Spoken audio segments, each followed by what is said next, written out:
colônia, o Brasil viveu os ciclos do pau-brasil, do açúcar e do ouro. No Império, começou o ciclo do café, também voltado à exportação e produzido por escravos. Um ano depois da abolição, chegou a República. O ciclo do café acabou em 1929, quando o mundo quebrou. O Brasil se recuperou e viveu décadas de crescimento. O sonho foi interrompido pelas duas crises do petróleo, a crise da dívida externa e a hiperinflação. A estabilidade veio com o Plano Real, foi mantida com as reformas institucionais e permitiu uma enorme redução da desigualdade. Aos poucos, a inflação foi subindo e o crescimento caindo, até que ele se transformou em recessão. E agora? A coisa vinha andando, estabilidade da moeda, aí conseguimos, lei da responsabilidade fiscal, o tal tripé, né? Quer dizer, bom, o que aconteceu durante o governo Dilma foi que bagunçou isso tudo. Você tem os desafios econômicos óbvios, né? Tem inflação muito alta, né? Tem um país que está estagnado com esse crescimento econômico. A economia não cresce, o investimento é baixo, tem pressão inflacionária, déficit externo crescente. Recessão, aumento do desemprego, queda de renda, incertezas, redução do investimento, queda do potencial de crescimento do país. A pressão inflacionária, né, que leva também a aumentar os juros. E não só a inflação está muito alta, como ninguém acha que ela vai se reduzir. Os consumidores e investidores e empresários estão com pouca confiança no futuro, né? Isso termina também criando um ambiente de pessimismo que leva as pessoas a serem mais comedidas e consolidar uma trajetória de recessão na economia brasileira em 2015. É importante que o consumidor tenha confiança. É mais importante do que isso até é que os empresários investam para criar emprego e para aumentar a produção. E para isso precisa ter confiança no futuro. Eu não vejo a possibilidade do país voltar a crescer as taxas que nós precisamos. Não vejo razão para uma redução da inflação. O Brasil caminha para uma estagnação muito longa. Infelizmente, só vai dar para pensar em coisas mais ambiciosas e tal depois que arrumar a casa. E desde o primeiro dia do segundo mandato, Dilma Rousseff conta com uma nova equipe econômica, que tem esta tarefa. O presidente Dilma ou o presidente Lula, ambos se deram conta que sem o ajuste, nós caminharíamos rapidamente para uma crise gigantesca, porque o ajuste vai ser feito de qualquer forma. Ou serão corrigidos por um ato de antecipação a um custo menor, ou a correção virá por uma imposição dos mercados. Aí é um custo exorbitante e com traumas. Que infelizmente vai dar trabalho. Não tem fórmula mágica, não tem uma receita. E não tem 50 maneiras de arrumar, entende? É arrumar a casa. Nós precisamos de alguns ajustes na economia. De alguma forma, o país tem que romper com determinados erros que foram cometidos nos últimos anos. Então, curto prazo, medidas ortodoxas, mais ou menos típicas, tá? De uma economia que enfrenta dificuldades conjunturais. Essas iniciativas têm por objetivo aumentar gradualmente o resultado primário do governo. O que nós estamos fazendo aqui, as decisões que vão estar sendo feitas pelo Congresso são exatamente com o objetivo de estar protegendo o emprego, se estar criando caminho para o desenvolvimento. O PT dificilmente está confortável com a adoção de medidas que eles sempre entenderam eram típicas dos neoliberais, eram típicas da oposição. Eu chamo de curva de aprendizado. O governo começa já a perceber no final do seu primeiro mandato os equívocos sérios que cometeu e vai revendo, ainda que envergonhadamente, os erros. Deng Xiaoping, em 78, ele disse: não importa a cor do gato, desde que ele casse rato. Mas eu quero que essa economia funcione. É claro que pode ter um efeito inesperado, uma demissão do ministro da Fazenda, um agravamento da crise mundial, mas se o imponderável da Silva, como se diz, não acontecer, eu acho que a trajetória é essa. E, infelizmente, a bagunça foi tanta que vai precisar 2, 3 anos para voltar à situação que a gente estava em 2009. E aí poder pensar para frente. Podemos ver uma economia ainda crescendo um pouco, ou podemos já vê a economia num processo de aceleração de crescimento. Provavelmente, em 2016, já cresce um pouquinho acima de 1% e até 2018 pode estar chegando perto de 2%. O Brasil pode optar por um modelo que gere mais ou menos crescimento, mas eu não vejo nenhuma razão para um governo se meter em atrapalhadas que nos tragam, né, o caos macroeconômico. Os presidentes vão mudar, os partidos vão se alternar no poder, como é próprio da democracia, e o navio vai seguir adiante. Dificilmente será um colapso. O Brasil não vai ser uma nova Argentina, uma nova Venezuela, uma nova Rússia. Porque as instituições estão mais sólidas. As instituições são a regra do jogo.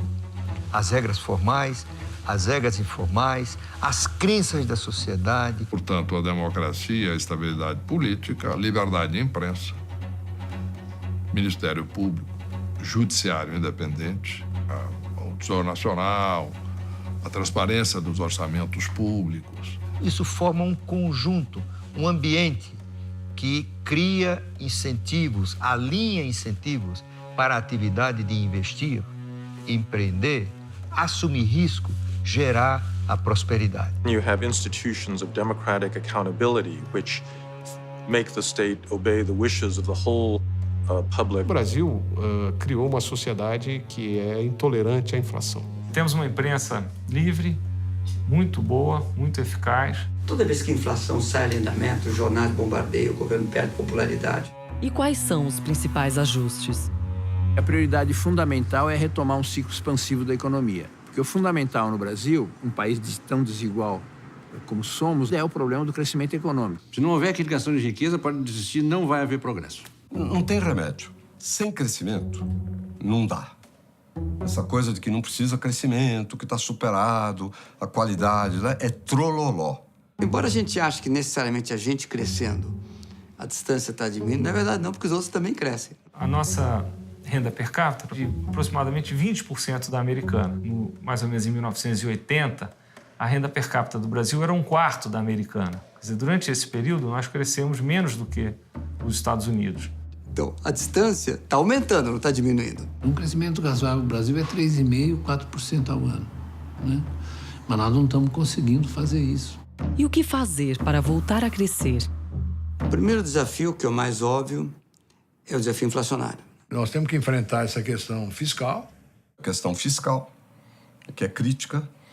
Fiscal, o que é? Receita versus despesa. Nós precisamos reforçar a responsabilidade fiscal para que o superávit primário, sem qualquer contabilidade criativa, seja de alguma coisa entre 2% e 3% do PIB. Reconstruir a confiança entre o governo e o setor empresarial vai ser uma das mais urgentes tarefas. Como a gente sabe, o investimento é um dos 3 componentes fundamentais do processo de crescimento. Chegamos a investir perto de 20% do PIB. Estamos caminhando para 16%, 17%. Então, como fazer para crescer? Aquilo que nós conquistamos com esse pacto entre uma economia próspera e a distribuição de recursos para a população, ele está se inviabilizando. Por quê? Porque nós temos dificuldades crescentes para poder competir. E a palavra certa para o sucesso nos próximos 20 anos vai ser competição. A economia brasileira está perdendo competitividade a uma taxa muito rápida. Porque se nós não pudermos ter competitividade, não vamos ter condições de vender para o exterior. Então, o que precisaria ser feito? Restaurar as condições de competitividade da economia. Fazer o que fazem todas as economias já mais amadurecidas. Isto é, aumentar a produtividade. Produtividade é a chave do desenvolvimento. E o desenvolvimento é a chave da ampliação do bem-estar. A obsessão com o aumento da produtividade terá que estar para o governo, como a inclusão social esteve para o governo Lula e como a estabilização esteve para o governo Fernando Henrique. Como diz um prêmio Nobel de Economia, Paul Krugman, a produtividade não é tudo na economia, mas é quase tudo.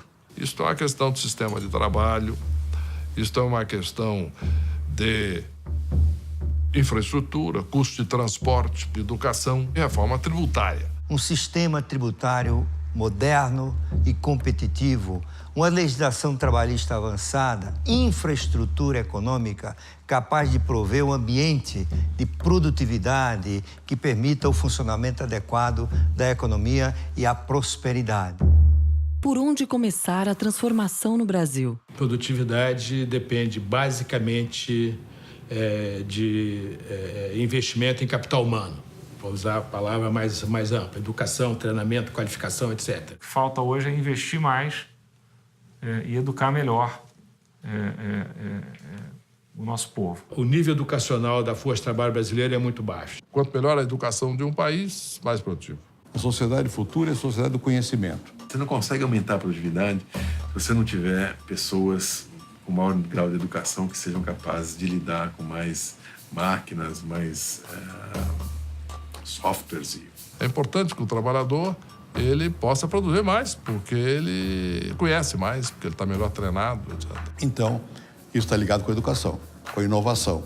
O capital humano é fundamental e talentos existem. O próprio comportamento da sociedade muda com a educação. Porque uma pessoa educada, ele é menos violento, ele é mais agradável, ele trata bem as pessoas, ele tem mais saúde. A educação, portanto, é chave para o ganho de renda e para a prosperidade. Education is really critical for Brazil right now because it wants to make the move into a fully developed country. But you can't do that on the basis of, poorly educated population. And unless the skills of the whole population are upgraded, I think that it's not going to be able to make that transition into being a high-income country. Se nós não conseguirmos transformar a escola brasileira em um centro de excelência, de formação de pessoas competentes, nós vamos estar comprometendo seriamente o nosso processo de desenvolvimento. É o setor mais crítico no Brasil, que avança pouco, devorado pelo corporativismo e por políticas governamentais por ele alimentadas. Reformar a educação é fundamental.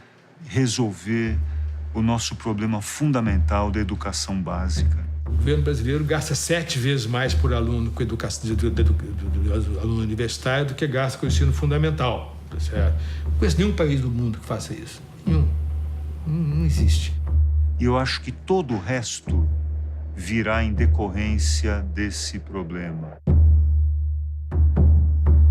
Produtividade depende também de investimento em capital físico, tá certo? Como é que se aumenta a produtividade de quem está trabalhando? Primeiro, com investimento em infraestrutura. A infraestrutura está aí pedindo socorro. A infraestrutura brasileira é o maior problema que nós temos hoje. O que mais é preciso fazer? Nós precisamos reiniciar um processo de abertura econômica. Precisamos exportar mais e precisamos importar mais. O Brasil é uma economia relativamente fechada e a gente sabe que trajetórias rápidas de desenvolvimento ocorrem tipicamente em economias abertas.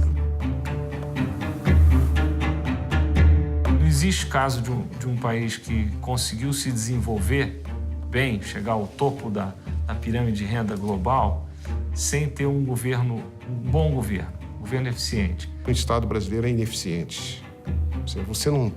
Você não tem do Estado a contraprestação dos serviços que dele se espera. Nós pagamos muito imposto e temos uma contrapartida de bens e serviços do governo que não é compatível com o que nós pagamos. O Brasil tem carga tributária de países desenvolvidos, embora a qualidade de serviço do serviço público seja de países certamente muito subdesenvolvidos ou muito pouco desenvolvidos. Claramente isso é sinal de que é um Estado que funciona mal. Tem faltado habilidade e competência dos governos para materializarem os investimentos. O progresso, às vezes, esbarra de uma maneira irritante na inércia da paralisia decisória da esfera política. A percepção liberal de que não precisamos de planejamento, que o mercado resolve tudo, é ingênua. E eu acho que os verdadeiros liberais mais experientes nunca abraçaram isso aqui. Sem direcionamento da economia, sem planejamento, que, insisto, é feito em todos os países desenvolvidos, não existe possibilidade de ter progresso econômico. O mercado vai direcionar para os interesses do capital só, não para o interesse da sociedade. É preciso ter planejamento de longo prazo. Existe uma falta de continuidade na execução de programas de governos importantes. A visão da gestão pública é limitada ao período dos mandatos. O fato que vai demandar tempo não quer dizer que não deve ser feito, porque o longo prazo demora, mas chega. O aspecto que eu acho extremamente importante é a questão de como combater a corrupção. A principal causa de corrupção no Brasil é a invasão do serviço público pelos partidos políticos, né? O sujeito é eleito, reúne os partidos em torno ali e diz assim, muito bem, vocês votem comigo, não me chateiem, não me fiscalizem e, em troca, ficam com esses pedaços da administração.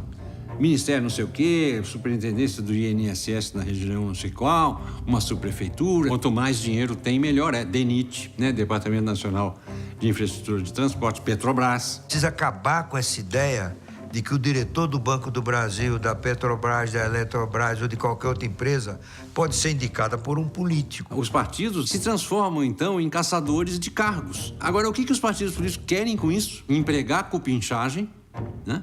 E roubar. É isso que querem. Centenas de milhares, talvez mais de 1 milhão, não sei, né? Ninguém fez essa conta, de cargos na administração pública são ocupados por interesses partidários. O primeiro-ministro britânico nomeia 300 pessoas, direta ou indiretamente. Na Alemanha e na França são cerca de 500. Eu acho que a maior reforma que nós temos que fazer no Brasil, para o Brasil dar um avanço, é realmente a reforma administrativa. A burocracia brasileira, ela é muito forte. O Brasil é um país complicado para trabalhar. A burocracia é enorme, as leis são complicadas. Nós temos que tirar da lata do lixo, tirar do arquivo morto, a questão de desburocratização, desregulamentação desse país. O Brasil tem necessidade de várias reformas, né, que não foram feitas. A quantidade de reformas que nós precisamos é muito grande. Eu acho que nós temos ainda pela frente reformas muito grandes. Quer dizer, temos alguns empecilhos muito grandes. Nós precisamos de uma reforma política, nós precisamos de uma reforma tributária, nós precisamos de uma reforma previdenciária. Não é uma grande reforma, é um grande trabalho. Não há uma reforma que se possa aprovar numa tarde em Brasília e resolver os nossos problemas. Claramente, nós precisamos modernizar a nossa legislação trabalhista. É preciso ter uma atualização da legislação trabalhista que favoreça o contrato entre as partes. A rigidez do sistema de mercado de trabalho nosso é muito grande. As leis trabalhistas brasileiras são antigas, são velhas. Reformas que permitam maior flexibilidade do mercado de trabalho, etc. Mantendo o respeito aos direitos dos trabalhadores.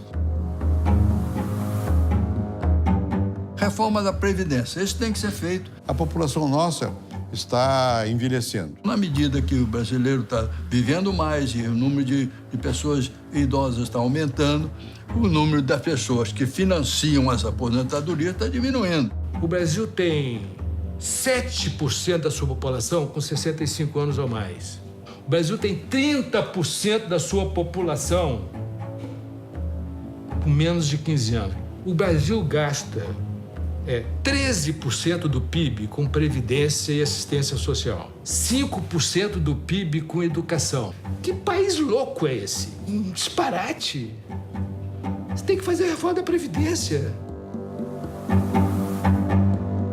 Eu começaria pela reforma política. Se diz sistema político, é mais, na verdade, sistema eleitoral. Quer dizer, financiamento público de campanhas. A reforma política é fundamental para que a democracia brasileira possa funcionar. Porque no Brasil, o parlamentar ele não está preso a um programa, a um ideário partidário. Os partidos não têm ideologia. As alianças são feitas com base nos minutos de televisão. É uma reforma muito difícil. Quem tem que fazer a reforma não será por ela beneficiado. Não tenha dúvida que, sob o ponto de vista econômico, a reforma mais relevante é a reforma tributária. Claramente, o Brasil precisa fazer alguma coisa com relação a tributos, a impostos, uma reforma tributária. A carga tributária é outro inferno no Brasil. Ela é muito alta. Arrecadar 36% do PIB é bom. Depende do que você faz com esse dinheiro. Você arrecadar para nomear mais funcionário público, não vai melhorar muito as coisas, né? Bom, e está muito pesada para a produção. Eu acho que nós temos que reduzir a carga tributária. Não vai dar para dizer, então vamos abaixar imposto, fazer isso, fazer aquilo e tal, senão você aumenta o déficit. A simplificação tributária também seria muito importante. O nosso sistema tributário é de extrema complexidade. Tem que fazer uma adaptação na legislação tributária para reduzir a carga e simplificar o sistema.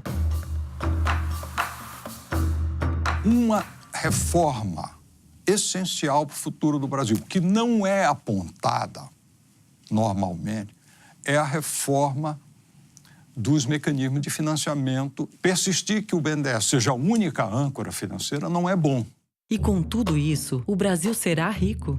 A definição clássica e mais objetiva de um país rico é aquele país que tem um nível de renda média elevado. É um país com renda per capita muito alta. Tem uma renda per capita 2 vezes, pelo menos, a do Brasil, e 4, que é o que os países desenvolvidos têm hoje. É um país que o nível de renda das pessoas é autossuficiente para eles poderem atender às suas demandas por bens de consumo.